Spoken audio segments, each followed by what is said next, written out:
take it up. But thanks for coming along. We had our last time 2 weeks ago, but we're going to read our fifth time in chapter 4 of our book, The Amen Effect. The Amen Effect. We're in chapter 4, which is Come Alive, Come Alive. And I love the topic, Come Alive, because not all of us are alive. Some people are dead. They're just waiting for to be buried. A lot of people are just zombies, walking dead people, because they're not taking ownership of their life.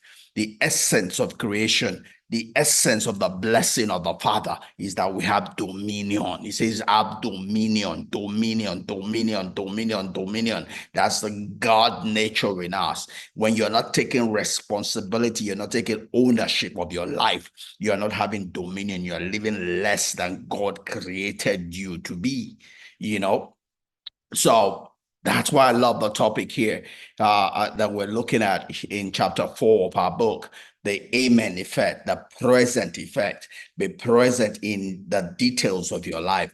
Be present in the moments of your life. Be present in the days of your life. Be present in the weeks of your life. Be present in the months of your life. Be present in the years of your life.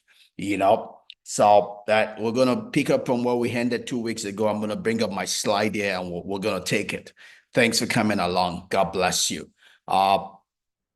So let me bring up my slide here. I learned something the last time we were here that I could take it off and on for those on YouTube. We'll get to see the slide on Instagram. You don't see the slide, but that's okay. You don't miss anything. So we ended on a quote by Erin. That's where we ended, but let's do a quick restart here. And we start with the quotes that runs through the chapter itself. Is talking about life is suffering. Life involves your involvement. Life is not passive. It's not que sera, sera. Whatever will be, will be. Whatever will be, will not be. Your destiny is up to you to make it happen. If you don't make it happen, you will not fulfill destiny. You will not fulfill purpose. Your purpose is not guaranteed. It's an assignment. Your purpose is an assignment. Your destiny is an assignment. It's up to you to fulfill that assignment or not fulfill that assignment. Not everybody fulfills that assignment. That's what Miles Monroe will talk about, the fact that a cemetery is the wealthiest place. You have a lot of people with unfulfilled, unaccomplished purpose, dreams, assignments. Their talents just went to waste. There are people who never came to life. They had talents, giftings that they never practiced, they never exercised themselves in, but death came and took them away, and they were a failure in the issues of the passage of this life. That is not your own portion. You cannot afford to be a failure. If for nothing else, we're having this time together to remind ourselves that we're here for a purpose. There's a reason why we're here. There's a reason, there's a purpose, there's an assignment that has brought us here, and it's up to us to fulfill it. When it's not automatic that to be fulfilled, you have to be proactive about it. You have to even know about it. A lot of people don't know their assignment, they don't know their calling, they don't know their purpose, they don't know what they are shaped for. They are being successful in other people's giftings, other people's assignment. They are being faithful. They are winning in assignments that have nothing to do with them. Therefore, they are failures. They are not happy. They are not fulfilled because they are in the wrong place. And yeah, they got to the top, but they found out that the ladder was against the wrong wall. They did not climb on the side of the wrong wall. They were positioned ladder on another wall that's different from their own destiny, that's different from their own calling, that's different from their own assignment. That will not be your own portion. That will not be your own portion. And that's some of the things we're going to be talking about today as we try to close out chapter 4 of our book, Come Alive. All right. So the quote that runs through the whole chapter, it's life is suffering. Life involves you to be a part of it. It's not going to happen on its own, right? You need to be involved for it to happen. Thanks for coming along. Loveline Godwin, thanks for dropping by. God bless you. Happy Sunday to you. Uh, Life it involves us. Life is suffering, punctuated by moments of pure majesty. Be sure to live. Be sure to live. Be sure to live. Life is you sowing the seed. You have to sow the seed for the harvest you want. Sow the seed for the harvest you want. You're not going to harvest something you did not sow for. You are not going to harvest something you did not sow for. So the scriptures will say, so cast your bread upon many waters. You don't know the one that will come back and work for you. You don't know the one that will be the answer to your prayer. Just cast your bread upon many waters. And then when you need something, your seed will answer for you. Your seed will answer for you. Life, that's what life is. Every day you go out there and you sow seeds. You sow seeds. You sow seeds. You do your part by sowing seeds. You are proactive and you are intentional about the life that you are living. 2025 is coming. Guess what? You have the opportunity to design your 2025. 2025 must not come to you by accident. You must have finished 2025 before it starts. Before January 1st, 2025, you must have have an idea what you want your 2025 to be. How do you want to win in 2025?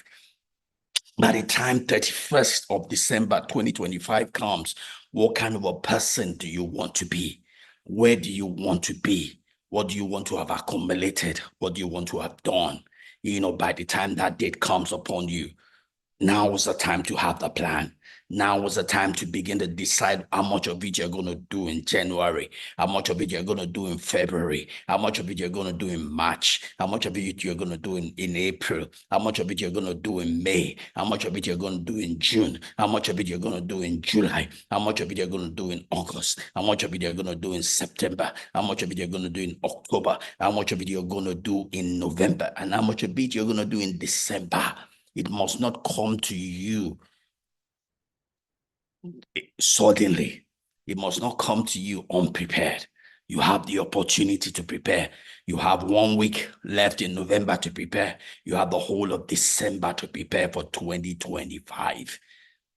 You can make 2025 your perfect year and your best year ever. But you have to be proactive about it. You have to decide what makes you happy, what will make you fulfilled in 2025. Then begin to do something about it. Begin to sow the seeds that will give you the harvest of what you are looking for, right? So we're going to kick off here with a quote by Rumi. Rumi says, the quieter you become, the more you are able to hear. The quieter you become, the more you are able to hear. And when we talk about hearing here, you're talking about hearing from different sources. One from God, right?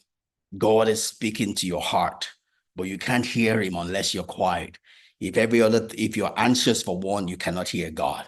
If you are too much in a hurry, you cannot hear God. If you are too busy, you cannot hear God, right? Jesus made a differentiation between Martha and Mary. Martha was all about getting ready things, and Mary sat down at the feet of Jesus. And Jesus says she has chosen the most important thing, right? In all the affairs of your life, being quiet is probably one of the most important things you get to do. Quiet, listening to yourself, listening to God.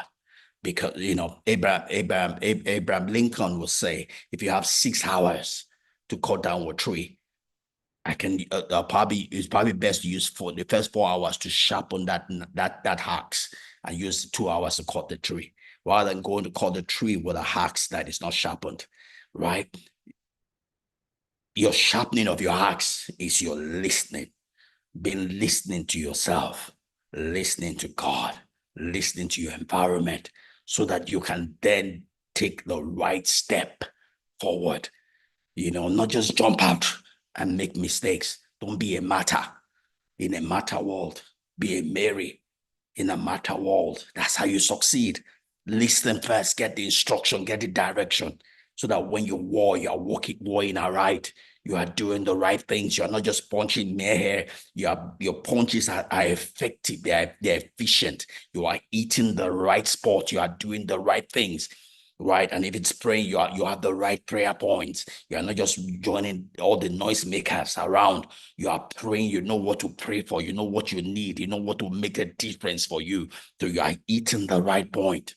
So Rumi says that the quieter you become, the more you are able to hear, the more you are able to hear from God, the more you're able to get direction from God, from the invisible realm, the more you're able to know yourself also. You know the things that make you happy. You know the things that don't make you happy. You know the things that work for you. You know the things that don't work for you. You know the things that enable you. You know the things that don't enable you. You know that you don't have to cut yourself back. Know the things you need to cut yourself away from. The things you need to do more of, so that you can be efficient and effective in your walk of life, right? Don't be too crowded that you cannot reflect. You cannot reflect. You cannot decipher things that are going on around you. Be at peace with yourself. We said that last 2 weeks ago when we met. You need to be at peace with yourself, get to know yourself and like who you are, because you are the assets that you have. Yes, you might not be the best, but you are what you have. You are the best, greatest, most powerful asset you have to live this life with. I'll tell you that I'm going to be 57 in 2 years, in 2 weeks' time. And one of the biggest limiting factor in my life was I did not like myself. I always thought that other people were better than me. I always looked out for other people. I did not spend time to cultivate myself. I did not spend time to date myself. I did not spend time to like myself. I always thought I was missing out. But from 57 years of pilgrimage, I'll tell you, you are the greatest asset to yourself. You need to love yourself. You need to hone yourself. Yes, there's still more work to be done. Yes, but like what you have, because if you don't accept what you have, you cannot work on it. You have to accept where you are. Accept your today. When you accept your today, then you can make it better. You cannot make better that which you do not accept. This is your starting point. Who you are today is your starting point. You might not be the best. It might not be where you want to be, but it is where you are. It is what you have in your hands to work on. It is what you have in your hands to present to the God Almighty to help you walk on. Is what you need to use to become the greatest you in this life. You cannot fulfill destiny without you. So make you the you that can fulfill your destiny, that can carry you forward, that can carry your vision, that can carry your dreams, right? You have to date yourself and accept you. You don't have any other you but you, right? So build yourself, right? You have nothing else will work for you until you work for yourself, right? So that's one of the things you do by being quiet. It's coming to know and love yourself for who you are. Know your strength, know your weakness. Yes, use your strength, your weakness. You know how to curtail it, how to circumcise some things, how to keep yourself away from trouble, right? Your strength you use, your weakness, you know how to defend yourself. You get what we call functional and healthy boundaries to protect your weaknesses, right? While you use your strength to war in the marketplace, war in life, to become all that you want to be, to move forward in life, to go to the next level of your life, right? So, by cultivating inner stillness and quieting the mind, will become more receptive to the subtle messages, the insights, the wisdom that exists within ourselves and in the world around us, right? My mentor Jim Rohn would say, be a student, right, of people and life. When you're quiet, then you can be a student of people and life. You can see what is working for people. It's not to be like them, but to take the lessons learned, right? When you study people, it's not that you want to talk like them. It's not that you want to walk like them, but what you are looking for are the principles that is running their life, the philosophy that is running their life, right? But in applying it, you have to apply it to yourself. You cannot be them. They are themselves, and you don't have to be a second-rated them. You just need to be your first-rated self. Take the principles, take the laws, and apply it in your own specific circumstance, right? You apply it in your own specific circumstance. So when you learn from people, you learn the principle, the philosophy that is carrying their life, the laws that they are living by, the principles that they are living by. That is what you take and apply in your life to walk in your life, right? When you study life, see how things work in life, you will not win against life. You will not win against the laws that God has set that life runs on. So it's wisdom is schooling down and learning how things work and see how you can use the way things work to make your life work. It's not you having one principle and wanting to use it against to change the way life works. God has already set things in boundaries. He has put limitations. He has already set the nature to run in a particular way. What you want to do is use what God has set to make your life work, not you fighting against what God has already set. You using what God has said to work for your life. See how you can align yourself to the laws, the principles, the philosophies that run life so that it can work for you also, right? There's sowing and reaping, right? Momentum. Just see how things work for people. And those are the things we share here also at this book club as we do life together. We study life, we study people, and we share those principles. And it's not for you to just fill your head with it, it's for you to go apply in your specific circumstance.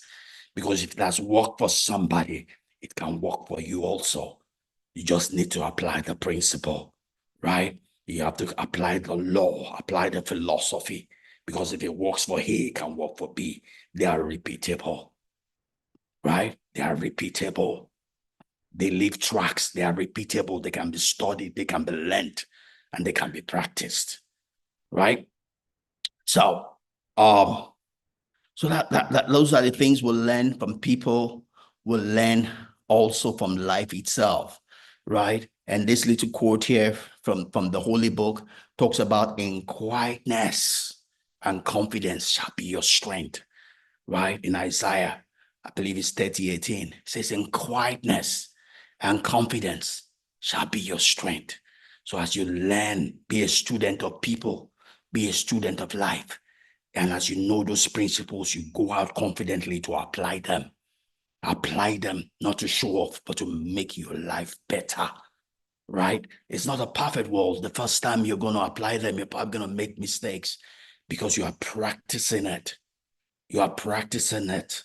You're going to practice it till it becomes second nature to you. It works. That's the given. It works, right? But you have to apply it in your life. You have to pay the price to apply it in your life for it to work for you, right? Um,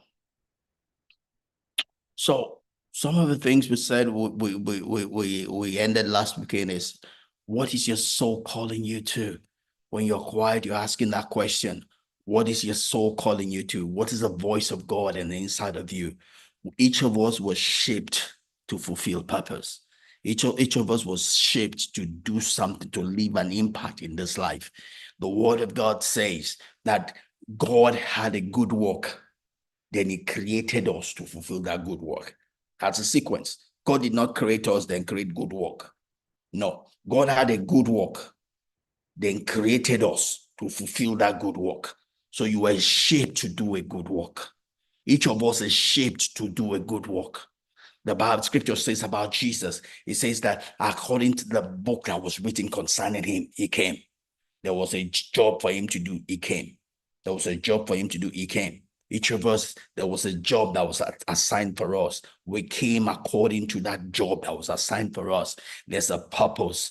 There's a purpose. There's a meaning. There's an intent that we're here to fulfill, to carry out. We're here to leave our own dent, contribute our own part in civilization, right? And being in a place of quiet is a place to find out what is it that I'm here to do? What is the difference that I can make in this life? How can I you make my existence mean something, right? How can I win in this life? There's a way that I can win, not like any other people, because they are different. I have my own strengths, I have my own weaknesses.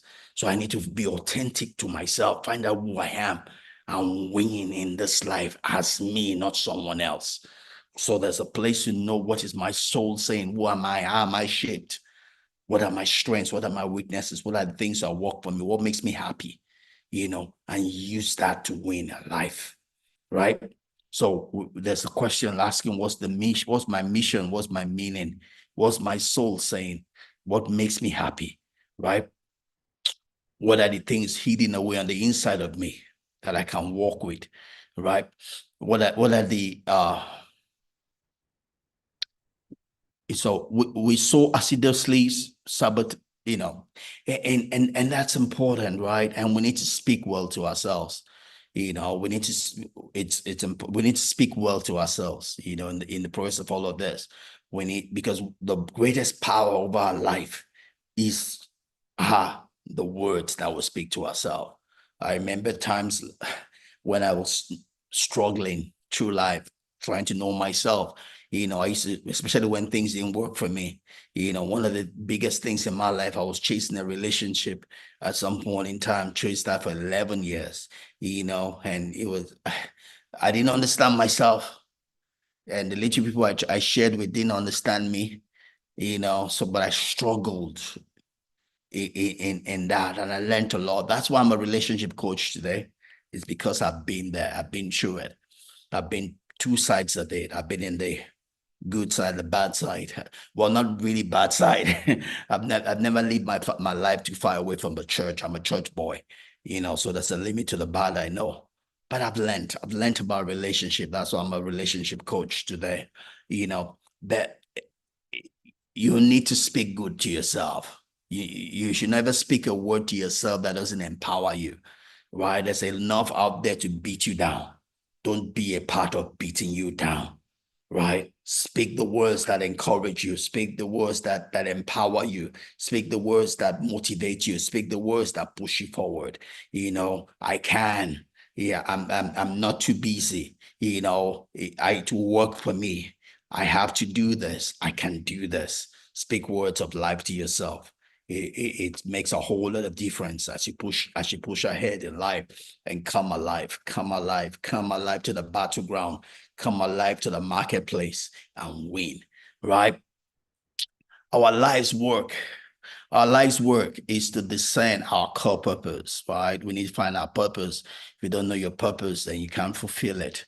To hear the call, what's the call of God upon my life? What is God wanting me to do? And to do everything we can to live into it for whatever time we have, right? The best use of our time is fulfilling purpose, living our life according to God's call concerning us. When God came down and spoke of Jesus, it says, "This is my beloved son, in whom I'm well pleased." Only because Jesus was doing what he was here to do. When God looks down on you, can he say the same thing? Can he say, "This is my beloved son. This is my beloved daughter, in whom I am well pleased"? Can God say that of you? "This is my beloved son. This is my beloved daughter, in whom I'm well pleased"? Can you say that of yourself? Because you will not be happy, you will not be fulfilled doing anything else other than the call of God in the deep recess of your heart, right? That's where we'll find fulfillment, because we're shaped in a particular way to fulfill purpose, right? We're shaped in a particular way to live a life that is meaningful, right? So let me go on here.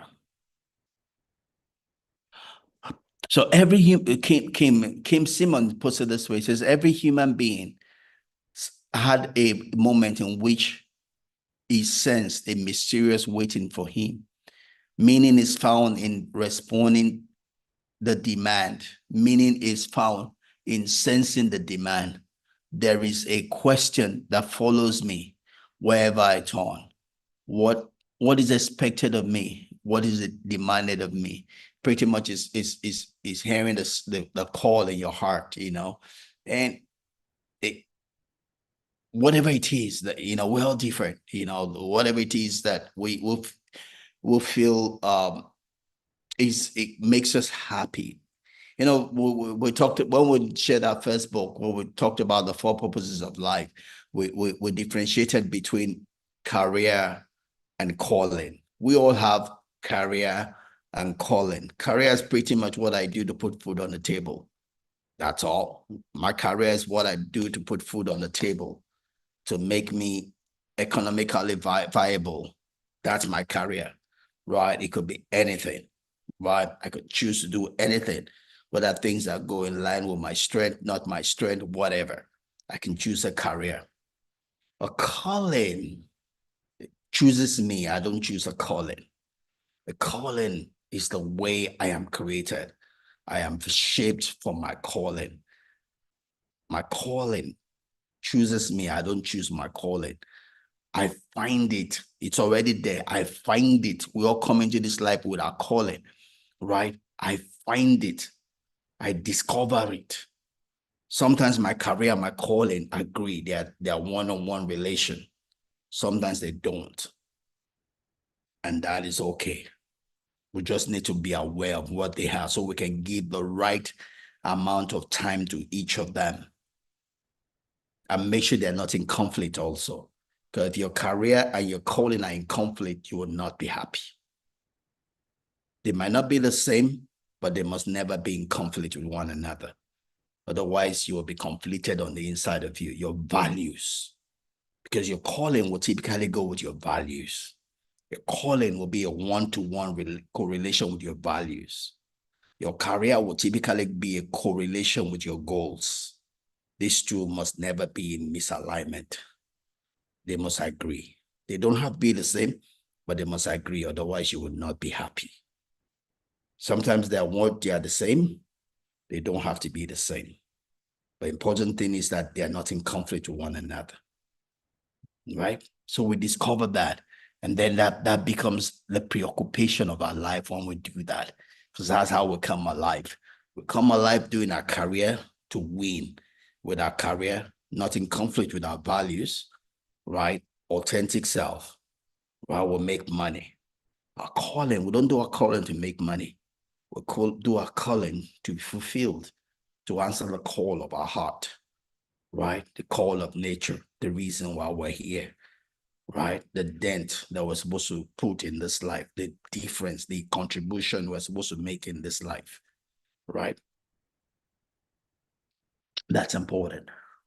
So sometimes we don't know all of this. Sometimes God intentionally pushes us in the path of our calling by crisis. Because sometimes when crisis comes, it's just to shape us, wake us up from our sleep. Bible says that if your strength fails in a day of adversity, then it's because your strength is small. Another we talk about your strength being small is that maybe you're on the wrong road. Maybe you're not focused. Maybe your attention is not where it should be. Sometimes that's crisis gives us an awakening. Crisis reminds us that we are mortal beings, that we're not going to live here forever.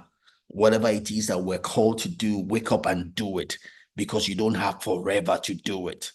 Sometimes that's a cry of crisis. It aligns us.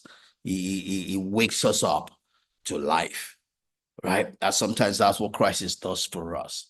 So don't ask yourself what the world needs. Ask what makes you come alive, and then go and do that, because what the world needs is people who come alive.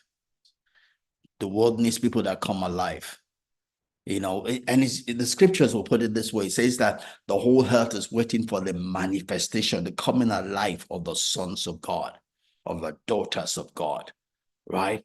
The whole world is looking for the coming alive of the sons of God, the daughters of God, people who understand the reason why they're here, people who understand their dominion calling, people who understand, that they're here to dress the garden.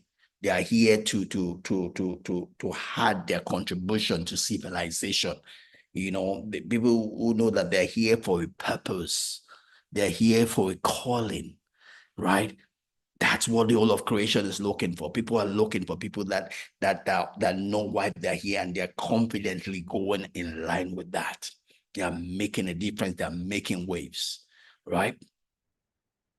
So it's up to each of us to make sure that we do that, and such people we probably call them angels.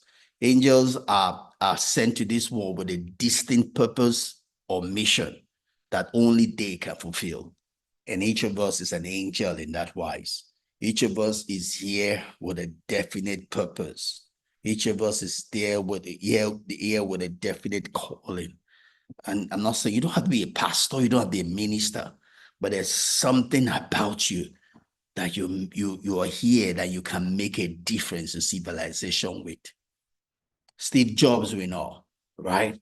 He's revolutionized our phone, our computing world. But it was a man just of like passion, just as we are. Not all of us have to be that loud, but there's something you can do. There's a difference you can make in your specific environment, your little situation.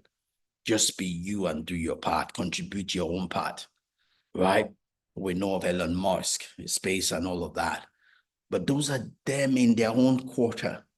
The body has big parts, has small parts, had big parts for sure, have parts that are hidden. Just each one just needs to respect their own job and do it. You don't have to be like Elon Musk. You don't have to be like Steve Jobs. Just be you, that secret person that nobody ever sees, but is making waves in the secret place. Whatever it is that your own shaping works out to be, whatever it is that your heart is bending towards, leaning towards, do it. Make a difference. Be a blessing to somebody. Be a blessing to yourself. Be a blessing to your family. Be a blessing to your spouse. Be a blessing to your children. Be a blessing to your colleagues in the office. Be a blessing in the marketplace. Be a blessing wherever you find yourself. Use that which God has given to you. Because there are things that only you can do. Do those things. You're an angel sent to this life to fulfill purpose, right? Angels, each one fueled by unique purpose, appear in moments of great vulnerability to give us moral strength, clarity, and hope. They help us believe again. When you see an angel, when you see someone that understands why they're here, that know themselves, know their strength, know their weakness, operate, you see an angel. They're a blessing to their world. They're a blessing to their environment. And they show forth God in his creation, right?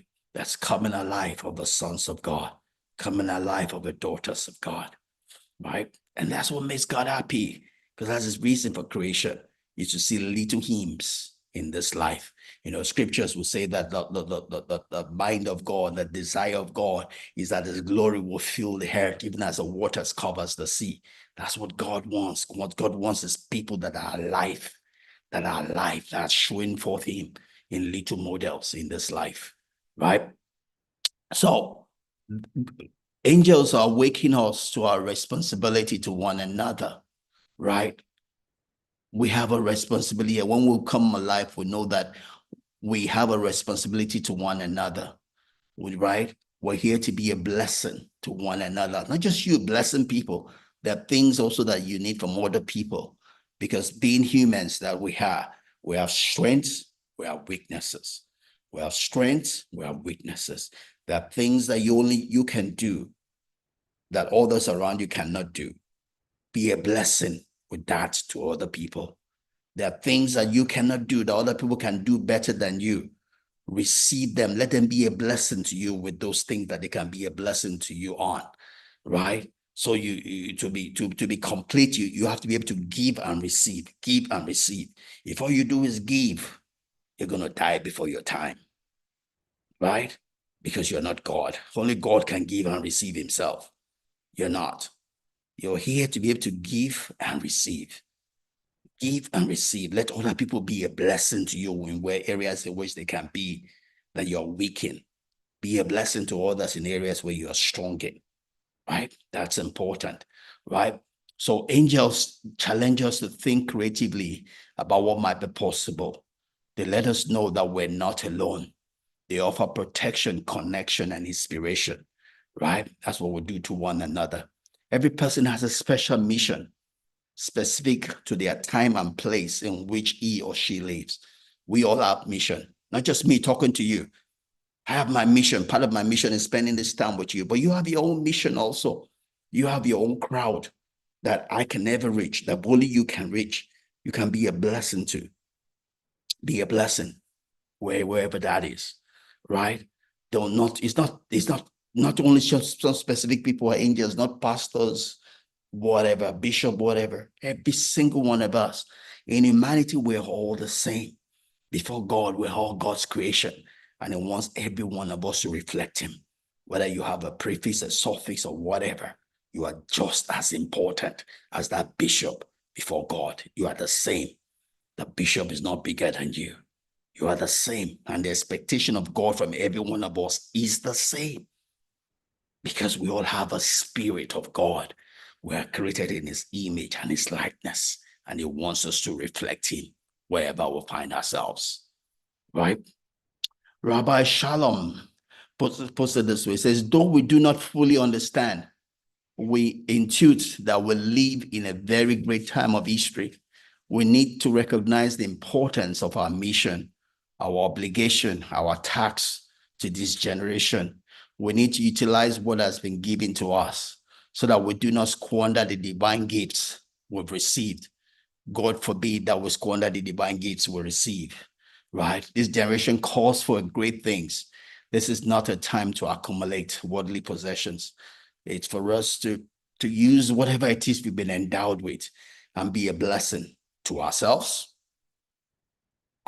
If you are not a blessing to yourself, you can be a blessing to other people, right?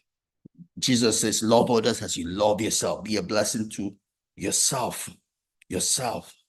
Fall in love with yourself. Take care of yourself. Be a blessing to others, right? It's not others without you. You cannot bless others if you can't bless yourself. You cannot give what you don't have. If you can't find peace in yourself, you can't give peace to other people, right? That's important. So, what is keeping us from connecting with our own purpose? Because not all of us are working in our purpose. What is keeping you from not working your purpose, if there is? One of it is just too much quiet, too much noise. You're being a matter in a matter world. Be a Mary. Be a Mary. In quietness and confidence will be your strength. Get to be a friend to yourself. Get to know yourself. Get to be happy with yourself. Get to enjoy solitude with yourself. Because if you don't love yourself, if you don't enjoy your own company, you can't enjoy the company of other people. Yes, to different degrees, depending on whether you are an introvert or an extrovert. Yes, extroverts love company so much. That's where they get their strength. But extroverts also need solitude, right? Introverts love time alone, right? But introverts also need time with other people. Well, to your own self, be true, but love yourself, because you cannot win with others if you cannot win with yourself, right? That's important, right?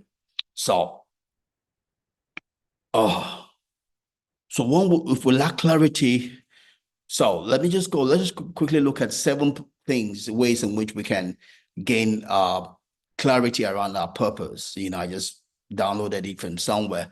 One is that we need to identify the things we care about, right? There are some things you care about.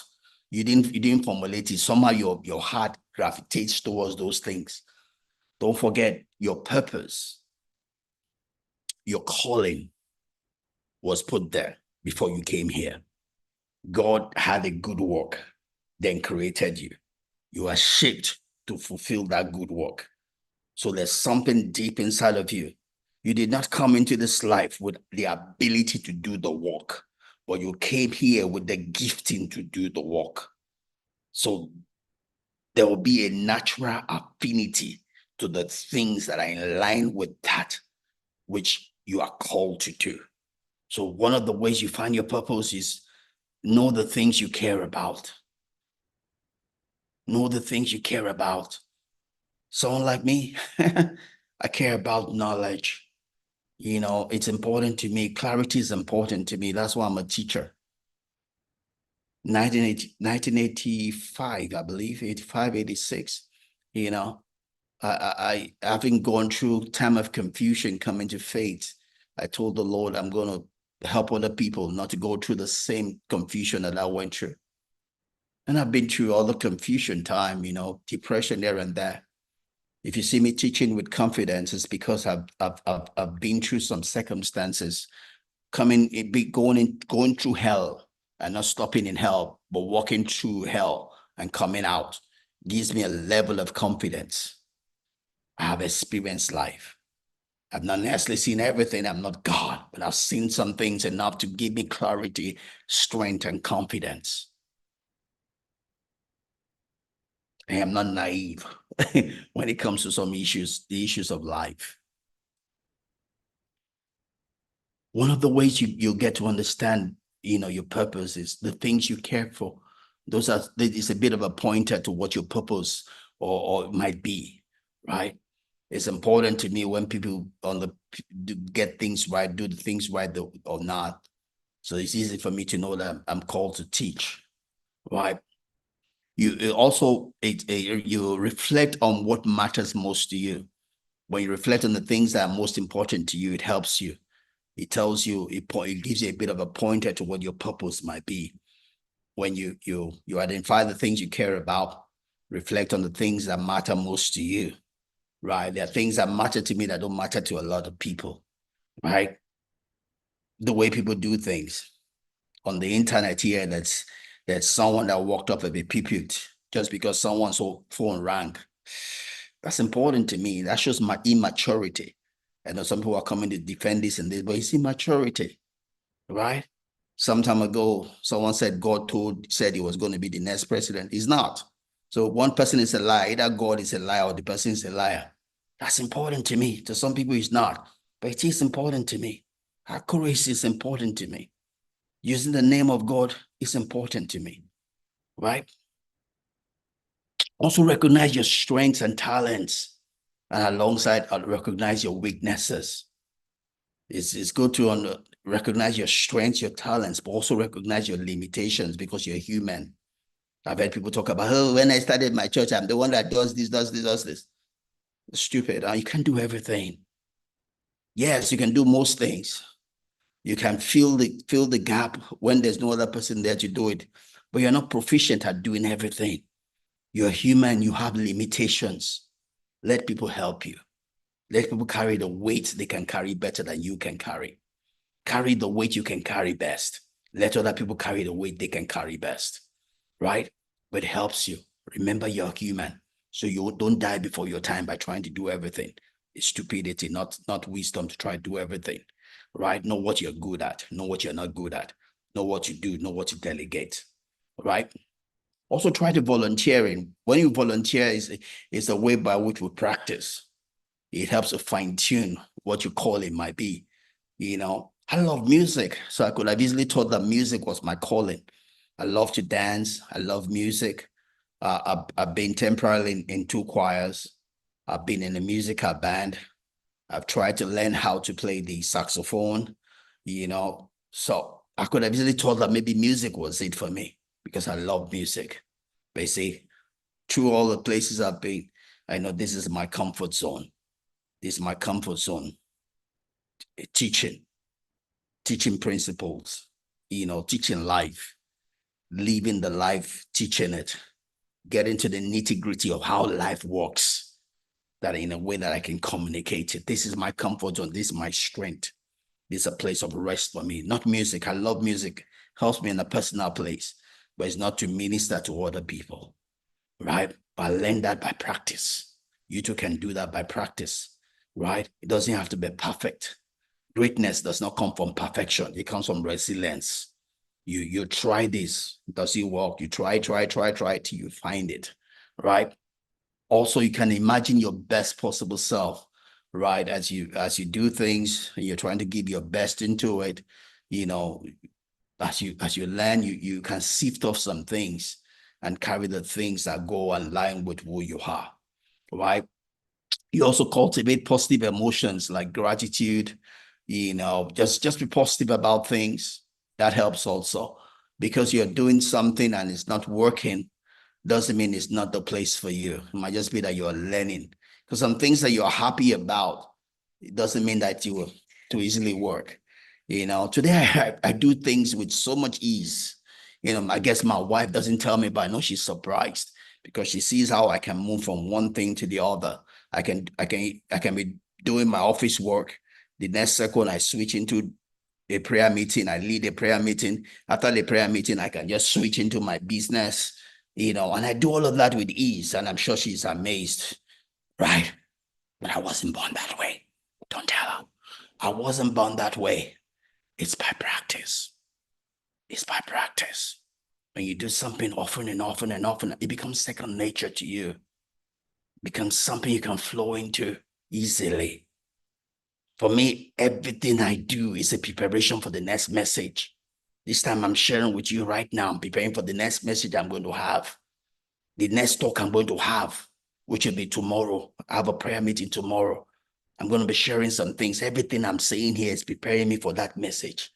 Everything I do prepares me for the next message. I'm always ever ready. I tie everything together. No part of my life is secluded. When I'm walking on the road, I'm exercising, I'm meditating, I'm preparing for the next message. So it's easy for me to flow. But it did not start in one day. It's my 41st year walking in the faith, 40 plus 1. So you expect that I should be better at doing things. You don't have to be perfect in one day, but you can get better by the day, by the week, by the month, by the years, right? So also look to people that you admire. If there's something that you admire in other people that you want to do, or probably flows with who you are. Look to people, learn from them. Don't forget what said, be a student of people and life. People and life. People and life. Because success is repeatable. It's traceable, it's repeatable. If you can learn the principle that is working in someone's life, you can apply it to your own life and to work. If you like Steve Jobs' success, you can learn the principles that made him successful. If you apply the same, it will work for you. If you like Jeff Bezos' success, you can learn from him. If you like Elon Musk's success, you can learn from him. If you like whoever you like, just learn the principle that is carrying them. Learn the laws, the philosophies that's carrying them, and you can be better than them. Isaac Newton would say, I have gone further, right? I have seen further, I've gone further because of the shoulders of the giants that have gone before me that I sit on. You can sit on the shoulders of those that have gone before and do better. You can learn from other people. You can learn. You don't have to repeat their mistake. They have already paid the price for you. They have made mistakes for you. You can take it from where they are and go further. Do better than them. They are not your limitation. They're your starting point, right? That's why the first commandment with the promise says, honor your father and mother. Honor those that have gone before you. Take their rags and run with it. Says the promise is that you will live long. Not just that you will live long, you can do better than them. You don't have to reinvent the wheel. You don't have to make the mistakes they've made. Take the lessons learned and run with it. Right? So in closing, we'll look at it, these 3 quotes here in closing. It's man cannot endure his own littleness unless he can translate it into meaningfulness on the largest possible level, right? Your smallness becomes big when you use it to be a blessing. When you use your little, it becomes much. Look at that little boy, 5 loaves and 2 fishes. There remained 5 loaves and 2 fishes in his hands. But when he gave it to be used, he fed 5,000. Your little becomes much when you use it to be a blessing. When you come alive and be a blessing to yourself, be a blessing to others. Your little becomes much, right? Your little becomes much when you step out to be a blessing, when you step out to be alive, when you step out to be useful, right? There are a few circumstances that force us to confront the scarcity of time. Days matter, moments matter, our choices matter. Every day matters, every second matters. At 57, I'm very conscious of death. When I was much younger, death was very far from me. Today at 57, I live with that reality every time. My mother passed on here June, you know. Wish my mom would live forever. I wish I'll live forever. But none of us gets to live forever, you know. But the life we live is enough if we make the best of it. Make the best of every day. Make the best of this week. It's going to be the last week in November. Make it work for you. Make December work for you. Prepare for 2025. Let it be the best year of your life, right? We only get to live this life once, but once is enough. If we live it well, we can live it well. We can enjoy life. Can enjoy life that when death comes, will happily die. Those that don't happily die scared of death is because they don't enjoy life. If you enjoy life, you'll be happy to die when your time is due, right? When you live life the way life is supposed to be lived, when your time comes to live, you will live happily because you are giving everything you can give. You die empty. You live full. You die empty. You live full. You die empty. But people that always postpone, I'll do it tomorrow. I'll do it tomorrow. They're the ones that are scared to die because they have not lived their life. When you live your life full, you will happily leave the scene when your time comes. And lastly, becoming ourselves is a spiritual imperative of the highest order. We need to become ourselves, become all that God has created us to be. Turn on the light. Turn on the light. Be yourself. Step out. Yes, you might fall down 7 times, rise 8 times. Sometimes you're going to trip. Just meditating as exercising this morning. The times I'd fallen. Why did I stay there? I didn't stay there. I had some misstepping. I didn't stay there. I got back up. I learned a lesson, became a better person. I fell. I learned a lesson. I became a better person. And I love the person I am today. And I'm still getting better. The same thing can happen for you because I'm just a man of like passion like you are. You can enjoy your life and live your life to the utmost. That's my desire for you for the rest of 2024. That's my desire for you for the year coming 2025. May God make it so. Thanks for spending this time with me. Big poem 2010. Loveline Godwin, thank you. Thanks for spending time with me. God bless you. Enjoy this week. This last week of November, may it answer to you. Thank you. God bless you. Shalom. See you same time next week if you can make it. All right. Take care. Bye-bye. Shalom.